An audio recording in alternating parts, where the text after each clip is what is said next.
Hoy vamos a abordar los capítulos 4 y 5 del libro de Jueces y no se preocupe que vamos a estar dentro del tiempo. Capítulos 4 y 5 de Jueces, así que ubíquese allí en su Biblia.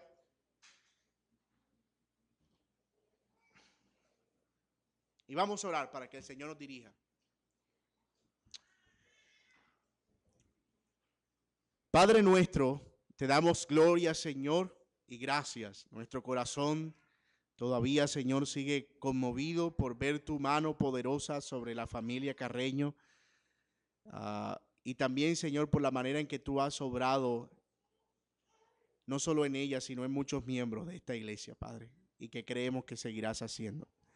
Queremos ahora pedirte que tú nos ayudes y nos guíes, Padre, para que tu palabra pueda ser provechosa y para que, ayudados por ti, nosotros podamos, Señor, ver con claridad qué es lo que tú quieres decirnos, Señor, en este pasaje de las Escrituras. Y que conforme nosotros avanzamos, veamos, Señor, cómo tú obras, cómo tú operas, cómo tu poder, Señor, es manifestado en el pueblo de Israel y también, Señor, en nosotros continuamente. Gracias por el ejemplo de Débora, de Barak, de Jael. Gracias, Señor, porque tú eres el Dios que obra a través de instrumentos humanos. Oramos en Cristo Jesús y por sus méritos. Amén y amén. Nosotros hemos estado viendo la manera en que Dios ha libertado al pueblo de Israel de su maldad y de la opresión de sus enemigos, como que venía como consecuencia de su rebeldía y de su desobediencia. En el capítulo anterior, nosotros vimos cómo Dios salvó a Israel por manos de un libertador aparentemente inesperado como Ahod, y también de un libertador repentino como Samgar o fugaz. Y en esta ocasión nosotros vamos a ver cómo Dios continúa su trabajo de ser fiel a su pacto, liberando al pueblo de Israel de una opresión muy fuerte, muy fuerte. De hecho, cada vez que nosotros vemos al pueblo de Israel fallar, las consecuencias por su extravío son cada vez más fuertes y la opresión es cada vez mayor. Nosotros hoy vamos a ver cómo Dios no solo salva a través de una persona, como lo hizo en el caso de Ahod, Samgar, Otoniel, sino cómo Dios salva a través de un trabajo en equipo, como lo veremos hoy, el equipo conformado por Débora, Barak y Jael. Así que vamos a hacer un recorrido por todo el capítulo 4 y luego iremos hacia el capítulo 5. Nosotros vamos a ver hoy nuestro texto a la luz de 4 encabezados. El primero, una gobernadora que anima, que es Débora. El segundo, un libertador y un pueblo que pelea. El tercero, una mujer anónima que contribuye. Y el cuarto, un Dios soberano que dirige todo. Un Dios soberano que dirige todo. Así que aunque vamos a ver a varios hombres trabajando en la liberación que Dios provee, vamos a notar también que Dios siempre es el que recibe la gloria al obrar en medio de su pueblo. Dice nuestro texto en el versículo 1 al 4 para que veamos cómo se repite nuevamente el ciclo de pecado y cómo vuelve la nación de Israel a caer en desgracia por su desobediencia. Dice, después de la muerte de Ahod, los hijos de Israel volvieron a hacer lo malo ante los ojos de Jehová y como consecuencia, obviamente, Jehová los vendió en manos de Javín, rey de Canaán, el cual reinó en Azor, y el capitán de su ejército se llamaba Sísara, el cual habitaba en Aroset Goín. Entonces los hijos de Israel clamaron a Jehová, porque aquel tenía 900 carros errados y había oprimido con crueldad a los hijos de Israel. El autor nos muestra cómo el último de los jueces había sido Ahod. Por alguna razón no menciona a Samgar, presumiblemente porque la liberación de Samgar había sido un poco más transitoria. Pero aquí nos encontramos nosotros con como les dije, de nuevo el ciclo de pecado. Nosotros vamos a ver eso en el libro una y otra vez, que el pueblo hizo lo malo ante los ojos de Dios y que Dios como consecuencia los entregó en manos de sus enemigos. De nuevo se nos muestra el fracaso del pueblo por no mantenerse fiel al Señor, y obviamente era un fracaso porque ellos no podían mantenerse fieles en sus propias fuerzas. El resultado es que fueron afligidos precisamente por los reyes que ellos se suponía que debían echar cuando entraron en la tierra, pero no los echaron. Se quedaron con ellos porque creían que podían utilizarlos para que les pagaran tributos, pero ese pueblo que ellos dejaron se fortaleció, se hizo grande y ahora Dios lo levanta como su enemigo por desobedientes, obviamente. Y como paréntesis aquí aplicativo, hermanos, nosotros no somos llamados a hacer conciliaciones con el pecado en nuestras vidas. Tarde o temprano se hace fuerte el pecado que nosotros consideramos inicialmente pequeño. Él se alimenta, hablando del pecado, de nuestra carne, de nuestros deseos. Y cuando es fuerte, ya no podemos controlar su poder e influencia en nuestra débil humanidad. El adulterio o el pecado de adulterio y fornicación se engendra con la lujuria, la lascivia y la pornografía, por ejemplo, que son pecados que alguien pudiera considerar inofensivos, que pueden quedarse allí por algún tiempo, pero tarde o temprano se convierten en un pecado mucho más grande. La avaricia se engendra en el afán y en la ansiedad. El homicidio se engendra en la ira y así sucesivamente. Los pecados grandes que nosotros conocemos comienzan con concesiones, con cosas pequeñas que nosotros nos permitimos en nuestros corazones. Y así como el pueblo de Israel hizo concesiones con Canaán y no quiso arrojarlo de la tierra, y Canaán se hizo fuerte y ahora era un problema, así también nosotros, mis amados hermanos, no podemos permitirnos concesiones con cosas, aunque fueren pequeñas, en nuestros corazones, si ofenden y si van en contra de la voluntad del Señor. Cierro el paréntesis aplicativo. Javín no era como los otros reyes. Javín, este tenía carros de hierro, dice la Biblia. Si usted quiere pensarlo bien, era como las armas nucleares de hoy. O sea, era un ejército armado hasta los dientes con carros de hierro, y su reinado llevaba 20 años. De hecho, es la segunda opresión más larga que Israel sufrió de manos de Javín, el rey cananeo. Así que se necesitaba más que la fuerza humana para que un débil pueblo oprimido los acabara. Este Javín no era el gordo Gosén, ¿verdad? Que mató a Og. No era tampoco el típico rey que vulnerable al que podía accedérsele de alguna manera. No. Este hombre estaba armado grandemente y había oprimido con crueldad a Israel.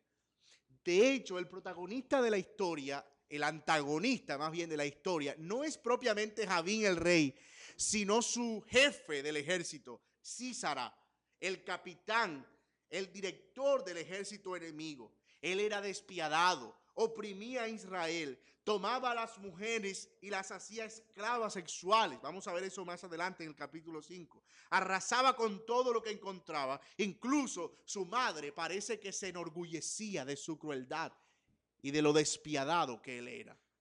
Mis hermanos, nosotros estamos hablando de una opresión no solo grande y prolongada, sino intensa, fuerte. Y esto nos muestra, hermanos, que Israel, si Israel era débil ya de por sí, era imposible que por sus propias fuerzas pudiera liberarse de este yugo de opresión tan fuerte que tenía encima. Pero como todo ciclo de pecado, ellos son oprimidos luego de su desobediencia y entonces claman a Dios y Dios responde. Ellos claman y Dios responde, pero no responde como siempre Dios respondía hasta estas alturas. En los capítulos anteriores y en el caso de los jueces anteriores, hablo de Otoniel, hablo de Ahod, hablo de Sangar, cada vez que ellos clamaban, Dios levantaba a un juez que peleaba. Esta vez Dios no levantó a uno que peleaba. Esta vez Dios levantó a una mujer que gobernaba. Y luego la mujer convocó al que peleaba. Y luego el que peleaba no mató a los enemigos, sino otra mujer. Así que la manera en que Dios procede aquí es un tanto distinta y esa es la que va a permitirnos ver a nosotros el flujo de este capítulo 4 y capítulo 5 a lo largo del sermón. Así que vamos a ver en primer lugar nuestro primer encabezado, una gobernadora que anima, desde el versículo 4 del capítulo 4 hasta el versículo 10. Note lo que dice el texto en el versículo 3 para que tomemos algo del contexto. Entonces los hijos de Israel clamaron a Jehová porque en aquel tenía 900 carros cerrados y había oprimido con crueldad a los hijos de Israel por 20 años. Versículo 4. Gobernaba en aquel tiempo en Israel una mujer, Débora, profetisa, hija de Lapidot, y acostumbraba a sentarse bajo la palmera de Débora entre Ramá y Betel en el monte de Efraín. Y los hijos de Israel subían a ella a juicio. Y ella envió a llamar a Barak, hijo de Abinoam, de Cades de Neftalí, y le dijo: ¿no te ha mandado Jehová Dios de Israel diciendo: ve y junta a la gente en el monte de Tabor y toma contigo 10,000 hombres de la tribu de Neftalí y de la tribu de Zabulón, etcétera, etcétera? Noten que hay algo extraño aquí. Lo extraño es que no es común que nosotros veamos a una mujer que gobierna, por lo menos no en este contexto, y mucho menos como jueza de Israel. De hecho, Débora es la única mujer que aparece aquí como jueza de Israel. Y yo sé que lo primero que viene a la mente es: así es, ahora me levantaré como jueza y entonces voy a gobernar a todo lo que se me atraviese encima. No, no, no. Nosotros no podemos saltar a interpretar los textos de esa manera, porque lo primero que se nos viene a la mente es: exacto, sé como Débora, gobierna, empodérate, controla. No, no, un momentico, no nos apresuremos. Vamos a ver qué es lo que dice este texto acerca de Débora y vamos a tratar de interpretarlo tal cual con la información con la que tenemos en el pasaje bíblico. Es la primera, como dije, y única vez que aparece una mujer aquí. Y no debemos inferir tampoco, ojo con esto, que se trata de un juicio de Dios, porque el texto no lo sugiere. Hay quienes dicen: claro, es Dios castigando a Israel, y como Dios está castigando a Israel, le dio una mujer para que la gobernara. No, porque el texto no dice eso. Aquí nos dice que Dios es quien levantó a Débora, y Dios es quien ungió, por así decirlo, o capacitó a Débora para que gobernara Israel. Ojo, y ese tipo de gobierno con el que Débora administraba a Israel no era un gobierno de tipo administrativo propiamente. Lo que Débora hacía simplemente era sentarse, a juzgar con la palabra de Dios acerca de asuntos que el pueblo de Israel no podía resolver. ¿Por qué? Porque habían abandonado la palabra de Dios. Entonces, en cierta manera, ante ese abandono, lo que hace Dios es buscar a una mujer a la cual le da su palabra, le da su verdad, o una mujer que entiende el valor de la palabra de Dios. Y entonces el pueblo subía a consultarla, porque además de juez, ella era profetisa, es decir, que en ella estaba la palabra de Dios. De paso, Débora no es la única mujer profetisa que aparece en las Escrituras. Nosotros vemos que María, la hermana de Moisés, también profetizó, y Ana también profetizó, y en el Nuevo Testamento nosotros vemos que las hijas de Agabo eran profetizas, y nosotros vemos también en 1 Corintios 11 la mujer que ora o profetiza y que cubre su cabeza, etc. Así que nosotros no vemos aquí la labor de hablar en nombre de Dios restringida solamente al hombre. Dios está usando a Débora como quien habla en cierta manera en nombre de Dios y dirige al pueblo según la verdad y según lo que Dios les revelaba. Esto nos muestra a nosotros, hermanos, que Dios no hace acepción de personas. Que en una nación patriarcal, mayormente patriarcal, y en una cultura mayormente patriarcal, es decir, en la que gobernaban los hombres, Dios se place en levantar a una mujer, porque Él es soberano. Porque finalmente no es ella ni el hombre, es Él, Dios. Y eso es precisamente lo que Él quiere mostrar aquí. Nosotros veremos además que el hecho de que Débora sea mujer es relevante en el curso de la historia por todo lo que la opresión significaba, especialmente para las mujeres por parte de Císara, el enemigo. Pero vamos a ahondar más en eso Adelante. Tampoco nosotros debemos pensar que Dios está estableciendo un modelo de lo que debería pasar. Este texto no debe ser usado para explicar el liderazgo pastoral, porque ese no es el tema en cuestión aquí. Algunas personas dicen, no, mira que Débora allí, tú la ves, está siendo una pastora. No, un momento. Débora no está haciendo eso porque la labor pastoral, como funciona hoy en la iglesia, todavía no estaba habilitada. Y si nosotros queremos saber cuáles son los requisitos para el ministerio pastoral, nosotros tenemos que irnos al Nuevo Testamento, donde están claros y explícitos. Y con ese texto claro, alumbrar este texto que no parece tan claro, pero no al revés. Nosotros no podemos tomar los textos más o menos claros para alumbrar los que son claros, sino al contrario. Entonces, olvidémonos de eso, porque ese no es el tema en discusión aquí. Y lo digo porque puede hacernos perder de vista el rumbo del pasaje. ¿Sí? Nuestra mente se puede ir rápido. Claro, ahí está la pastora Débora que está gobernando y liderando a falta de hombres con pantalones. No, eso no está diciendo este pasaje. Entonces debemos soportar esa tentación, ¿verdad? Y tenemos que ver a Débora como el pasaje la ve. ¿Cómo? Como una mujer que en su momento Dios levantó como profetisa para que guiara y animara al pueblo a salir de ese estado de postración y ruina, no solo espiritual, sino también material, en la que se encontraba. Lo otro que tenemos que decir aquí, y esto sí es acertado, esto sí lo vemos en el texto, es que Débora es un ejemplo de complementarismo. Y yo sé que esa palabra es un poco nueva y extraña para algunos, y algunos la habrán leído allá en ese nube de palabras, ¿verdad? Que dice complementarismo. ¿Qué significa eso de complementarismo? Complementarismo es la idea de que Dios creó al hombre y a la mujer exactamente iguales en dignidad. Es decir, hombre y mujer son iguales delante de Dios. Ni el hombre es más que la mujer, ni la mujer es más que el hombre. Sin embargo, dentro de esa igualdad, Dios estableció unos roles específicos, roles que se complementan. Y esos roles están dados, por ejemplo, en el caso de la familia, que el hombre es la cabeza y la mujer en cierta manera complementa ese rol sometiéndose gozosa y amorosamente a la autoridad de su esposo. Entonces el complementarismo es que aunque hombre y mujer son iguales, ejercen roles diferentes, ejercen roles distintos.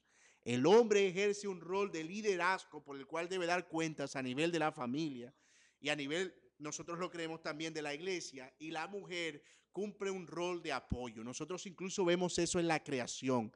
Si alguien tiene dudas acerca de eso, debe preguntarle a Dios por qué lo hizo así.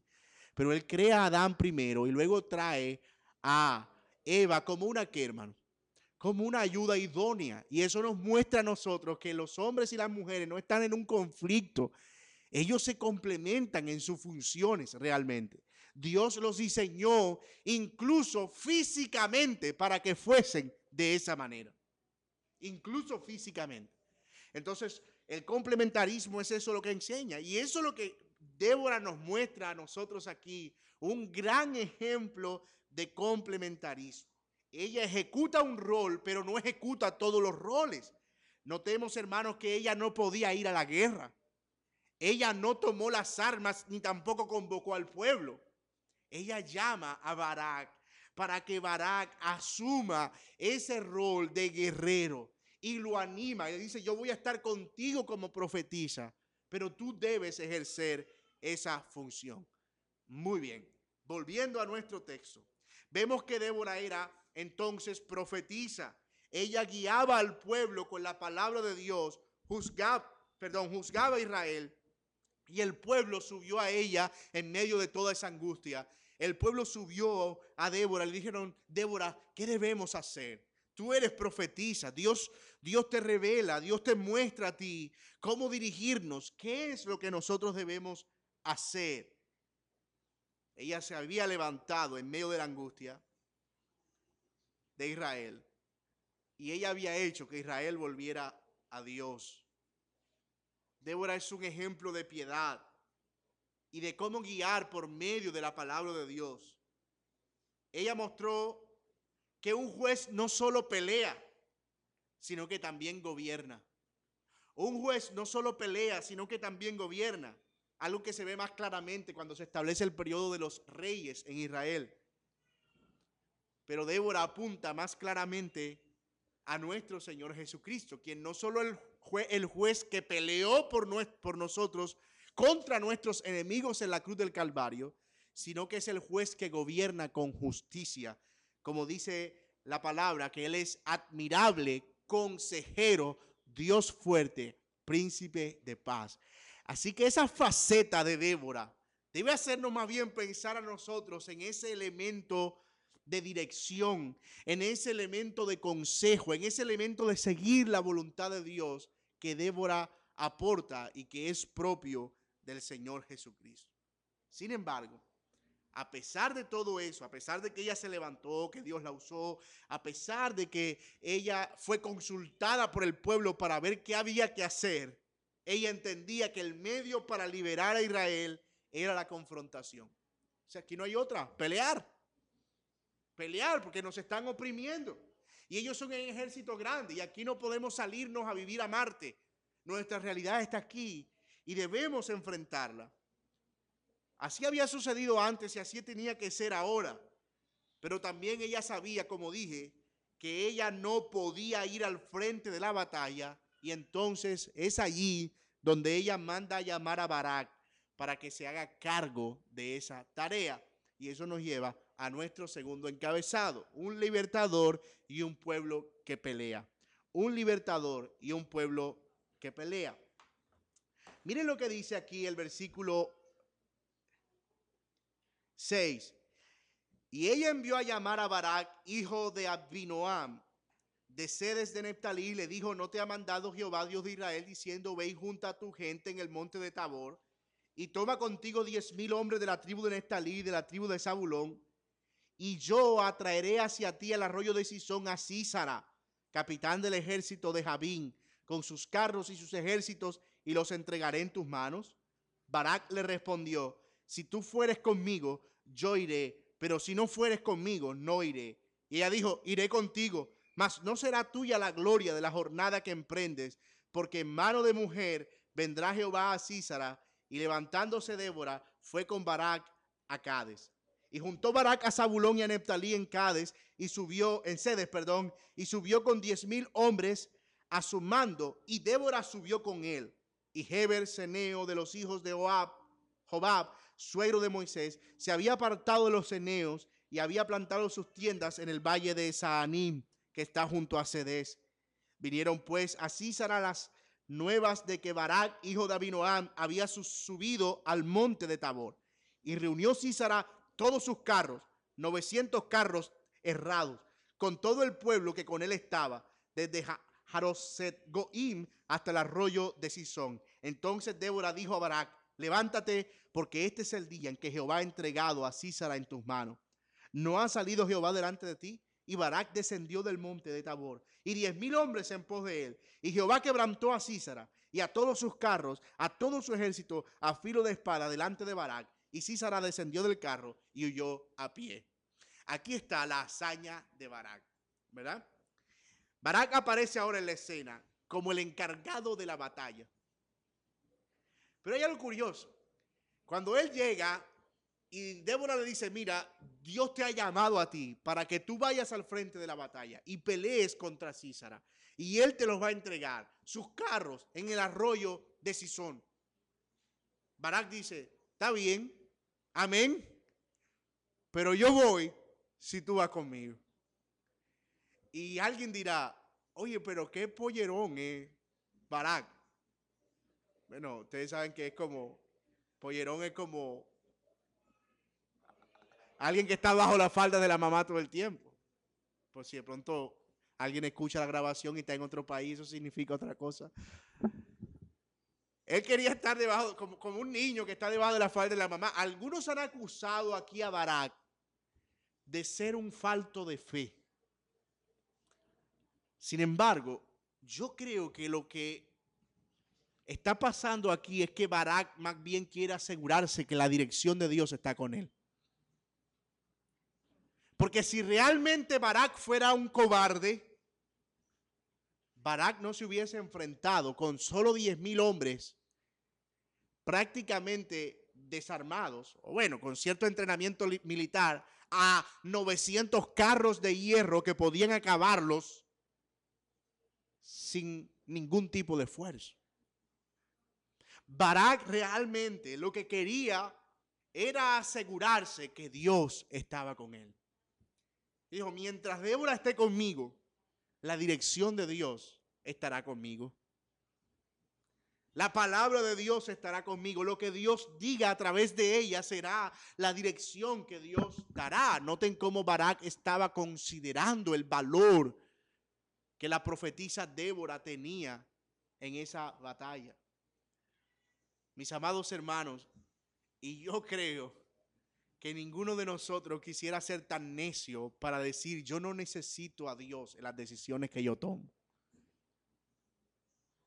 Yo no necesito guianza, yo no necesito consejo, yo no necesito que nadie me diga lo que tengo que hacer porque yo sé lo que tengo que hacer. ¡Cuánta necedad! ¡Cuánta necedad! Nosotros los hijos de Dios dependemos de la palabra de Dios. Dependemos de la dirección de Dios permanentemente porque nosotros siempre somos engañados por nuestro corazón. Tomamos decisiones aquí y allá. Todo nos parece un plan perfecto. Todo es un negocio redondo. Negocio redondo que después se va volviendo cuadrado, después toma forma de estrella y después toma forma de monstruo. Y uno dice, ¿en qué momento este negocio que era redondito se convirtió en lo que es ahora? Es que nosotros no podemos prescindir de la dirección de Dios en nuestras vidas por medio de su palabra y por medio del consejo de personas que Dios ha puesto a nuestro alrededor para guiarnos. Así que Barak está obrando aquí, pienso yo, y yo espero que ustedes piensen también como yo, porque el texto parece sugerirlo, pienso yo que está procediendo sabiamente, sabiamente. Él recibe instrucción específica de lo que va a suceder y la manera en que Dios incluso va a desarrollar la batalla. Le dice, ve a tal lugar, llévate a tanta gente y ponte allí, que cuando esté allí yo voy a mandar a traer a Sísara con todo su ejército, con todos sus carros, en el valle de Sison. En el capítulo 5 vamos a ver más detalles de esa guerra. Pero yo no sé si a ustedes a eso se les parece un poquito a la manera en que Dios lleva al pueblo de Israel al frente del Mar Rojo y luego le dice a Faraón, levántate y ve contra el pueblo de Israel y lleva todos tus carros porque yo voy a destruirte a ti. Faraón va creyendo que él puede aplastar al pueblo de Israel, pero luego termina Dios más bien hundiéndolo en el Mar Rojo. Este pasaje se parece más o menos a esa historia. Dios inquieta el corazón de Sísara y a Sísara le dice, mira, allá está Barak con 10,000 hombres de los suyos en el valle esperando a que tú vayas para pelear contigo. Así tomó todos los 900 carros que tenían. Hermano, créame, 900 carros de hierro, era una artillería, eso era coger todos los portaaviones, todos los tanques de guerra, eso era tomar todos morteros teledirigidos, cohetes inteligentes, eso era toda la fuerza y la artillería tecnológica que estaba en manos del rey Javín. Que sí, vámonos todos, y todo el ejército de a pie, porque 900 solo eran los carros, y todo el ejército de a pie conmigo. Y Dios diciendo, eso era lo que quería, que no se quede ninguno, que todos vayan. Y Sísara parado allí, Barak parado enfrente de la batalla. Pero hay algo que en el relato llama la atención. Débora le dice a Barak, mira, tú vas a ir, tú vas a pelear, Dios te va a entregar a Sísara en tu mano, pero la gloria no será tuya. La gloria será de una mujer. Y cualquiera diría, claro, de Débora. Pero no, más adelante vamos a ver y vamos a guardar un poquito la intriga allí, ¿verdad? Porque ahí aparece una figura de una mujer que luego termina concretando esa victoria de Barak. Y aunque Barak sabía que la gloria de la guerra no sería para él, sino que Dios usaría un instrumento inesperado y para él, tal es por debajo de lo que él es, él de todos modos va. Ciertamente su interés no era recibir gloria, sino pelear con fe por el pueblo de Dios. Mis amados, y a mí me encanta esta actitud de Barak. Porque otro diría, yo, para no poner el ejemplo de nadie en el auditorio, ¿cómo así? Tú me estás mandando a poner mi pellejo contra 900 carros y pelear contra el ejército más poderoso de la región. Y yo nada más con 10,000 hombres que si acaso saben agarrar machete.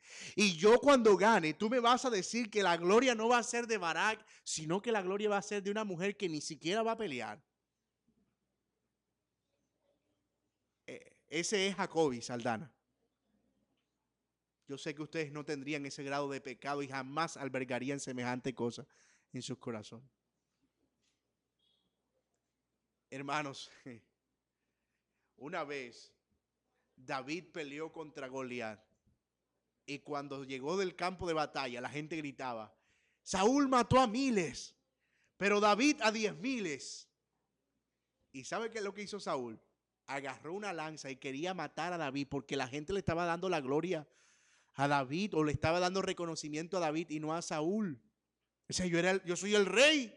¿Por qué tienen que darle reconocimiento a él? Y uno vive con ese afán, ¿verdad? De que todo el tiempo te estén reconociendo algo. ¿Verdad? Que todo el tiempo la gente diga, oye, fulano de tal, si hace las cosas bien, oye. Y hay gente que lo dice, mira, a mí no me gusta hacer nada porque es que nunca le reconocen el trabajo a uno. Es que tú no haces las cosas para que te reconozcan ningún trabajo. Tú lo que haces, lo haces para la gloria de Dios. Todo lo haces para la gloria de Dios. Y si es aquí en la iglesia, es para la gloria de Dios. Si te reconocen el trabajo o no, eso no es problema tuyo, porque al fin y al cabo tú lo estás haciendo para Dios. Pero cuando tú lo haces para buscar el reconocimiento de los hombres y los hombres no te dan ese reconocimiento, te amargas. Y qué triste, hermano. Porque por más que un hombre pueda reconocer, pues ese reconocimiento no tiene ningún tipo de significado frente al reconocimiento que Dios da.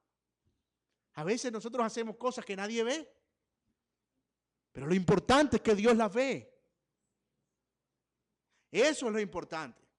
Mucho cuidado, mis amados hermanos, por estar esperando gloria y alabanza por todo lo que nosotros hacemos, porque al final toda la gloria y la alabanza la recibiremos del Señor. Y todo lo que hacemos, lo hacemos, es más para promover su propia gloria. De eso nuestro mismo Señor Jesucristo nos dio un ejemplo. Quien no estimó el ser igual a Dios como cosa que aferrarse, sino que se despojó de sí mismo y vivió como un siervo y murió como un indigno, desnudo en una cruz. Porque el que se humilla, ¿qué? Dice el Señor, será exaltado. Pero el que busca exaltación, hermano, créeme que va a recibir todo lo contrario. El que hace las cosas para que lo vean, todo lo que va a recibir es eso, que lo vean. Ya, te vieron, ya, ¿qué ganaste? Te vieron.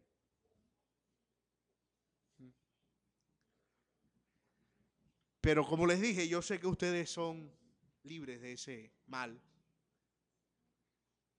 Así que este Barak que estaba buscando reconocimiento, o perdón, este Barak no estaba buscando reconocimiento, él solo estaba buscando que Dios obrara, porque al fin y al cabo él sabía que si él lo hacía, no iba a ser por su propia fuerza, era Dios realmente quien tenía que obrar.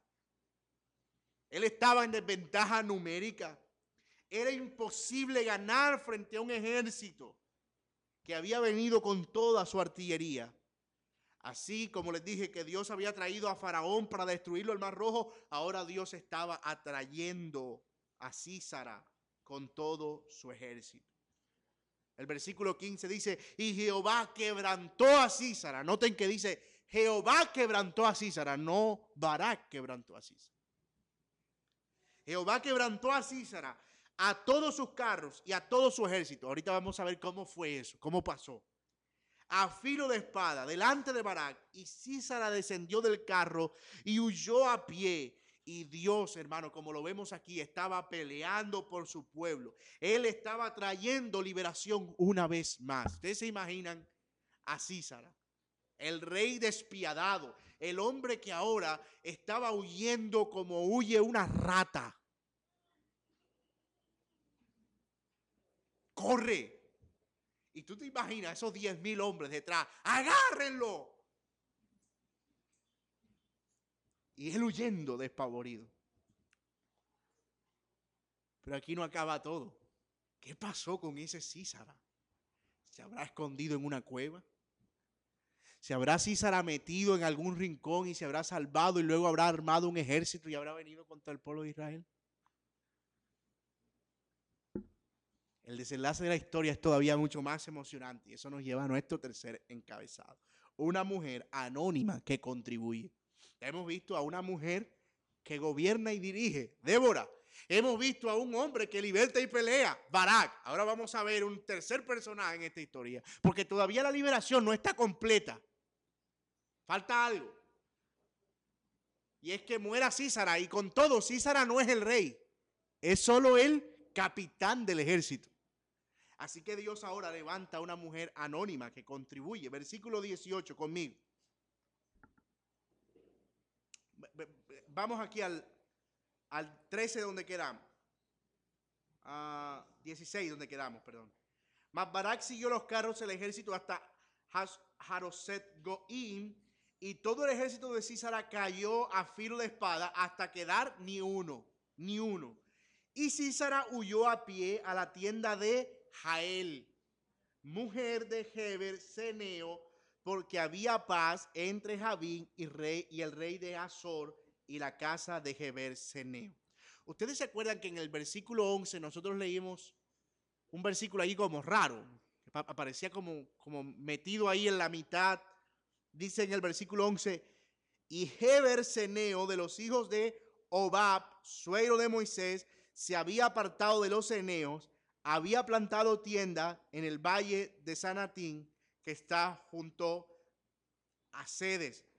Y el 17 dice, y Sísara huyó a pie a la tienda de Jael, mujer de Heber. Aquí aparece un personaje que es el personaje de Heber, y se nos dice que ese Heber era hijo de Hobab, y o de los hijos de Hobab, dice suegro de Moisés. Y ahí hay un poco de confusión, porque dice, pero que yo sepa, el suegro de Moisés se llamaba Jetro, ¿verdad? Pero creo que aquí hay un tema más que tiene que ver con la traducción, y es que este Hobab en realidad era el hijo mayor de Jetro, o uno de los hijos de Jetro, el suegro de Moisés. ¿Se acuerdan cómo se llamaba la mujer de Moisés? Exacto, Séfora. Y este Hobab era hermano de Séfora. O sea que en realidad este Hobab era ¿qué? Cuñado de Moisés. Era cuñado de Moisés. Solo que se usa la palabra suegro para referirse a alguien que tiene una relación superior con la mujer, en este caso de Moisés. Entonces, esa palabra que se usa para suegro, bien podría usarse para el hermano mayor o para alguien que hace parte precisamente en una escala mucho más arriba, siendo varón de la genealogía. Entonces, por eso es que aparece allí como suegro, ¿verdad? Pero en realidad era el cuñado. Entonces, ese personaje que aparece aquí, que es Heber, él se apartó de los ceneos, era un nómada que vivía por ahí. Yo no quiero tener problema con nadie. O sea, yo no, ni soy de allá ni soy de acá. Y aunque en algún momento perteneció al pueblo de Israel por Moisés, ¿verdad? Siendo extranjero, él se separa de eso y estaba siendo un neutral, ¿verdad? Relación con Jabín, tengo relación con Jabín, no hay problema. Yo, si tengo que tener buena relación con él, la tengo. Relación con los de Judea, pues si tengo que tener relación con ella, la tengo. O sea que él estaba en una posición neutral.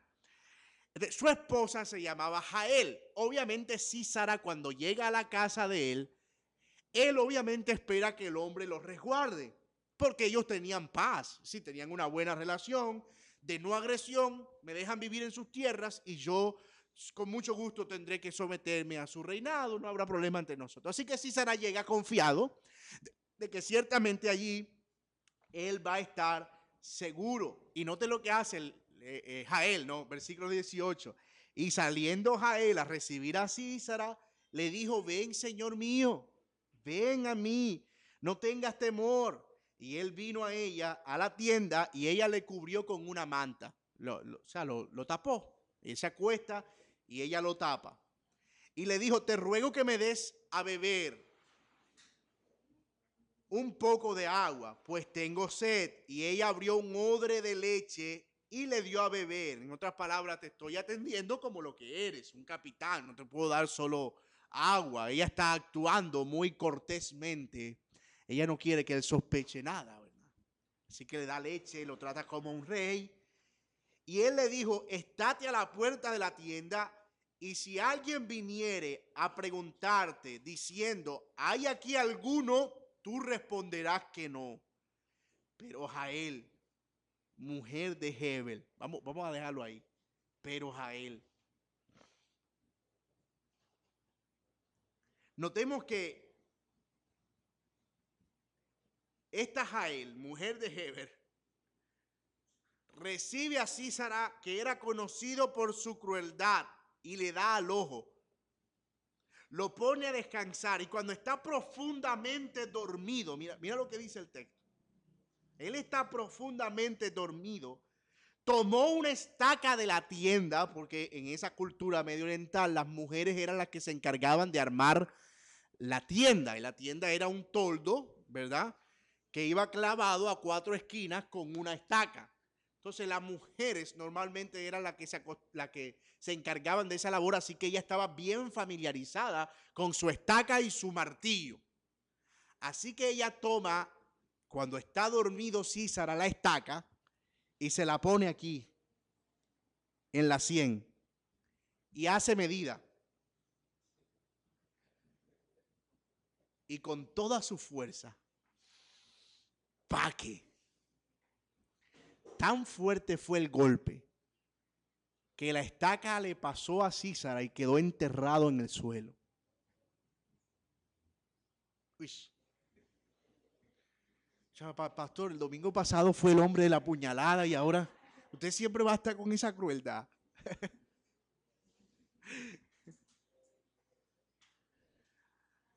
Mi hermano, esto parece una cosa de película de, no sé. El caso es que Sísara queda muerto. Es más, el texto es un poco curioso, ¿verdad? Mira lo que dice el texto. Poniendo su mazo en su mano, se le acercó calladamente y le metió la estaca por las sienes y le enclavó en la tierra, pues él estaba cargado de sueño y cansado. Y después de eso murió. Obvio que murió. O sea, el texto agrega, y después que le clavó la estaca, que le pasó al otro lado, que lo enterró, que le dio con el mazo, se murió. No podíamos esperar más. El hombre muere al instante, inmediatamente. Dice el versículo 22. Y siguiendo Barak a Sísara, Jael salió a recibirlo y le dijo, ven y te mostraré al varón que tú buscas.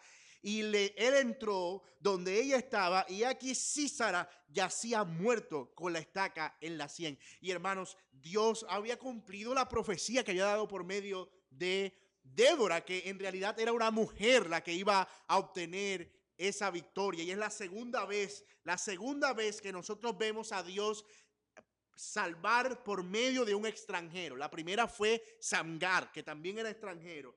Y ahora, esta no solo era extranjera, era mujer y además supuestamente aliada. O sea que el hombre fue traicionado por una mujer que además no tenía nada que ver con el ejército enemigo. Si ustedes me preguntan, hermano, ¿qué razón tenía a él para matar a ese hombre? Ninguna. Aparentemente ninguna. Pero ella entra precisamente en el plan de liberación del Señor para humillar a Sísara y al rey Javín. Dios estaba cumpliendo su profecía, pero al mismo tiempo estaba mostrando su poder. El hombre que había oprimido a mujeres, el hombre que abusaba de mujeres, ha sido vencido por una mujer. Hubo otra mujer que ayudó a Israel. Yo no sé si ustedes se acuerdan de Rahab. Cuando los judíos entraron a Jericó, allí estaba Rahab, que había escuchado acerca de que el pueblo de Israel venía, y Rahab dijo, mire, yo sé que ustedes vienen con Dios, y aunque nosotros estamos aquí encerrados, yo sé que Dios puede tumbar esto. Háganme un favor, cuando ustedes venzan, sálvenme a mí y a mi familia. Y Rahab fue guardada y preservada por contribuir y colaborar siendo extranjera con la causa del pueblo de Israel. Y Rahab fue incluida en la genealogía, hermano, de nuestro Señor Jesucristo. Mis amados, eso nos muestra a nosotros que Dios realmente no hace acepción de personas. Dios no hace acepción de personas. Ahora ella estaba del lado de Dios. Ella entendió ciertamente, me refiero a Jael, que Dios estaba con su pueblo y ahora su pueblo sería su Dios.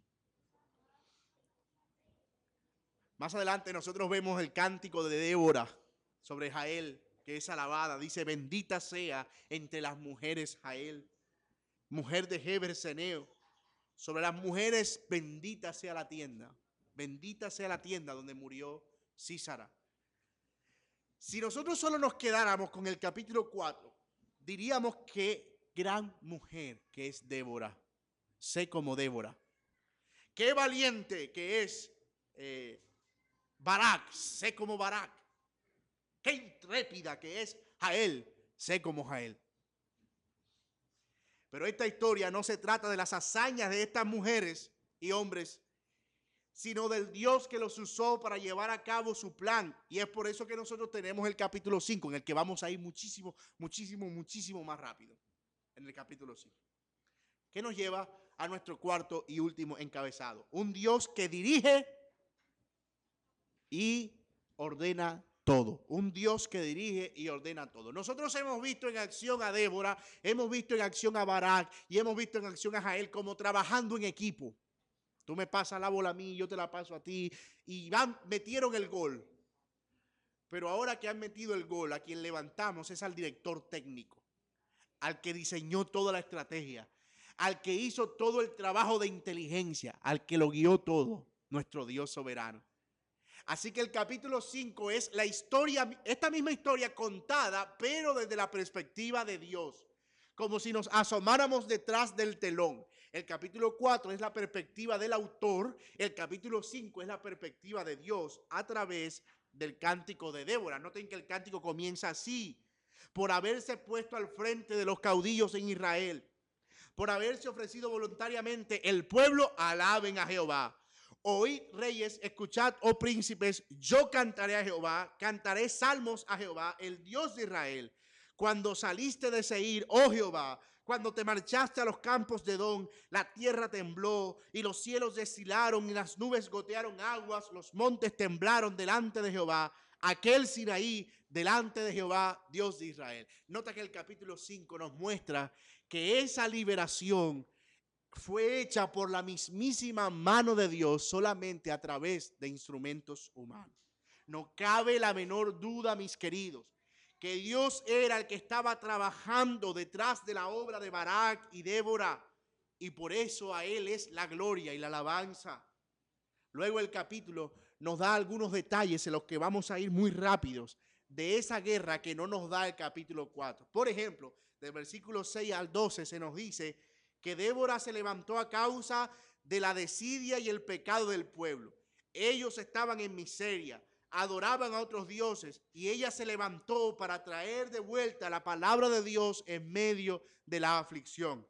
El capítulo 13 al 18 nos amplía un poco en que no todos los hijos de Israel pelearon, no todas las tribus fueron a la guerra. Eso no lo dice el capítulo 4, pero aquí en el 5 se nos cuenta un poquito más el chisme. El rollo. Eso nos dice, mira, no todos fueron a la guerra realmente. Pareciera que todas las tribus pelearon, pero no fueron todas las que pelearon. Algunas tribus prefirieron quedarse en la comodidad de sus aldeas mientras otros iban a la guerra. Es más, yo les voy a decir quiénes fueron y quiénes no, para que ustedes lo tengan ahí anotado. Los que fueron a la guerra: Efraín, Benjamín, Maquir, que es otro nombre que se le da a la tribu de Manasés, Zabulón, Isaacar y Neftalí. Y los que se quedaron, ojo, Rubén, Galad, Dan y Aser. Ellos no pelearon. Del 19 al 23 se nos da algunos detalles de la guerra. Si quieren pueden leerlo conmigo, 19 al 23, algunos detalles de la guerra. El pueblo no tomó el botín que Dios hizo.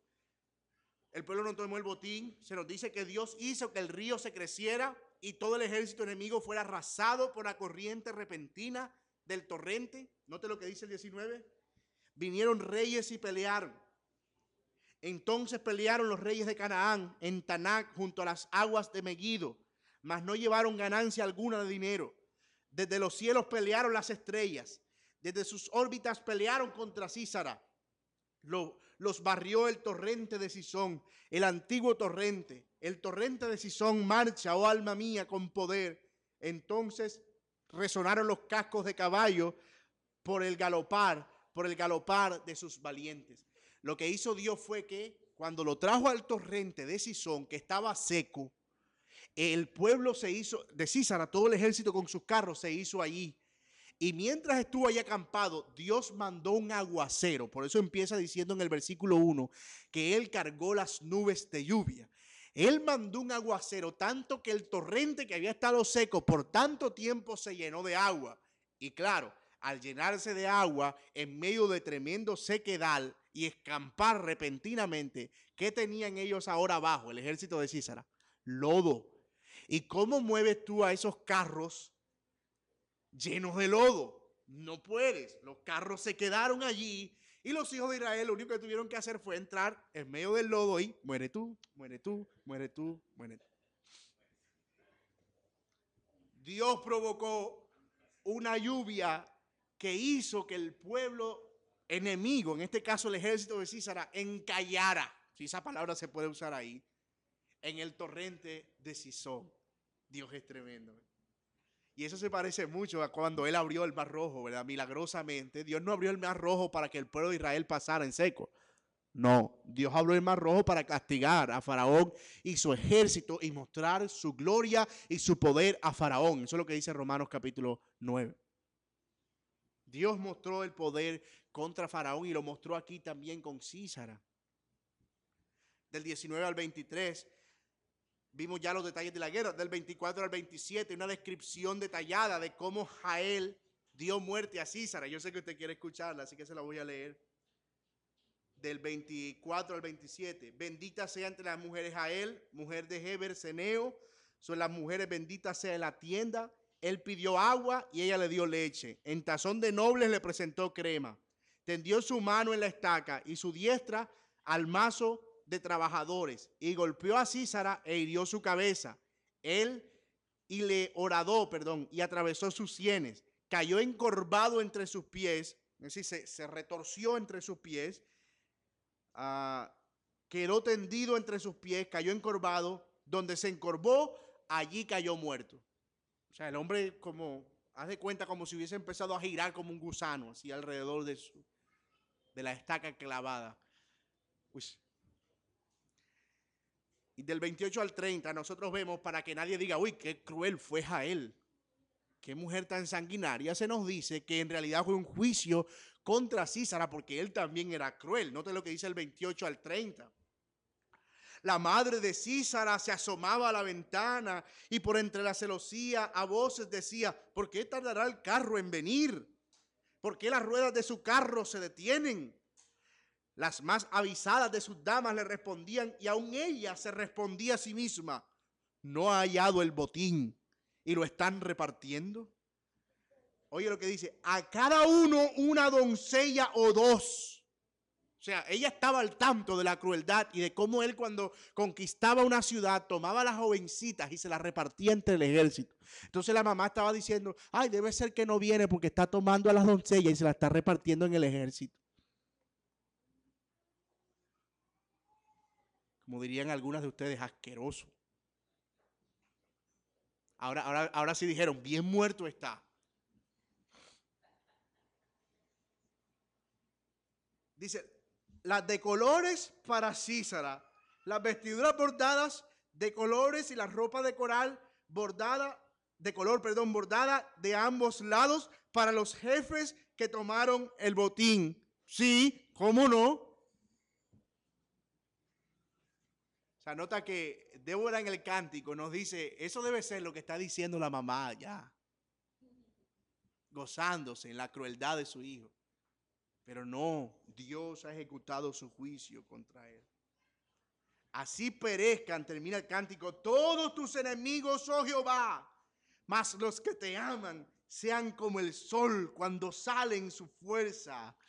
Esa frase, hermano, es el gran resumen de cómo Dios es fiel a su pueblo. Así perezcan todos tus enemigos, porque los que son enemigos de Israel, del pueblo de Dios, son también enemigos de Dios.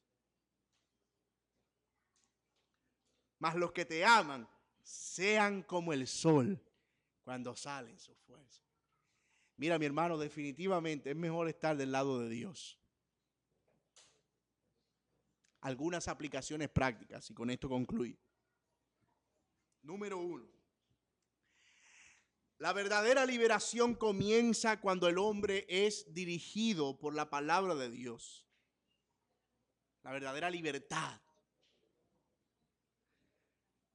Débora es un llamado a volvernos siempre a la palabra, a la verdad en medio del abandono y la miseria espiritual que podamos experimentar.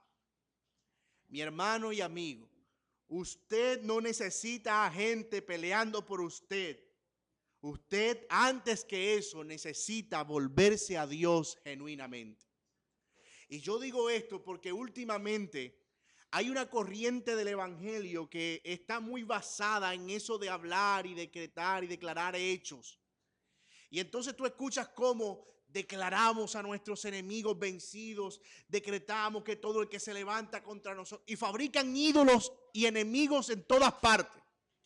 El enemigo es el brujo, el enemigo es el vecino que le tiene rabia, el enemigo es el jefe que no le ha dado el ascenso, y en todo lugar encuentran un enemigo. Entonces dicen, Dios, encárgate de los enemigos y haz pelea contra ellos. Nosotros no tenemos que estar fabricando los enemigos. Antes de todo eso, nosotros tenemos que volvernos a Dios y a su palabra, y Él se encargará de lo demás. No hay que estar guardando resentimiento santo. Hay gente amargada espiritualmente que todo el tiempo está diciendo, es que mis enemigos van a ser vencidos, es que Dios me va a levantar delante de ellos, es que Dios me va a poner en honra. ¿Cuál es el afán de eso? Volvámonos a Dios mejor, volvámonos a la palabra, arreglemos nuestras cuentas con Dios y que Dios se encargue del resto. Número 2, o segunda aplicación práctica, nosotros no debemos confiar en nuestras propias fuerzas.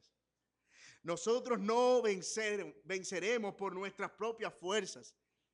Salmos dice que el caballo se alista para la batalla, pero es Jehová quien da la victoria. Él es quien pelea por nosotros y quien nos lleva a ver la victoria sobre cualquier enemigo. Y ya nuestros enemigos han sido, gracias a Dios, vencidos. Y el postrer enemigo que será vencido es la muerte.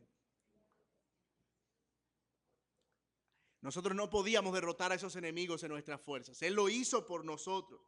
Así que la fe verdadera no es la que me lleva a poner a prueba mis propias fuerzas, sino la que me lleva a confiar plenamente en la obra que ya el Señor hizo a mi favor. Y en cuarto lugar, muchas veces nosotros nos vemos viviendo angustias y sufrimientos en el plano de nuestra vida, pero detrás Dios está haciendo algo mejor. A veces lo que vemos aquí es un conflicto aquí, otro conflicto allá, otro problema aquí, otro problema allá, una mano generosa de vez en cuando, y no entendemos realmente cómo puede resultar todo. Mi hermano, confía que Dios está trabajando en cada detalle de tu vida. Él es soberano. Tú no lo ves ahora, tú no lo entiendes. Tú no sabes por qué pasa esto y por qué pasa aquello, pero debes confiar en que Dios sí lo sabe, en que los hijos de Dios son guiados por Dios y que el Señor, mi amado hermano, está ocupado de cada persona que pone a tu lado, de cada situación que Él permite, de cada cosa que Él hace. Descansa en eso. Yo sé que no es fácil, hermano, porque yo mismo lo he experimentado. Pero el Señor lo ha dicho, es su promesa y es su palabra. A los que aman a Dios, todas las cosas le ayudan para bien a aquellos que conforme a su propósito han sido llamados. Confía, descansa, confía en el Señor, descansa en el Señor. Nuestra historia está en sus manos. Él nos lleva seguros hasta el final. Él permanecerá fiel a su pacto, mi querido hermano.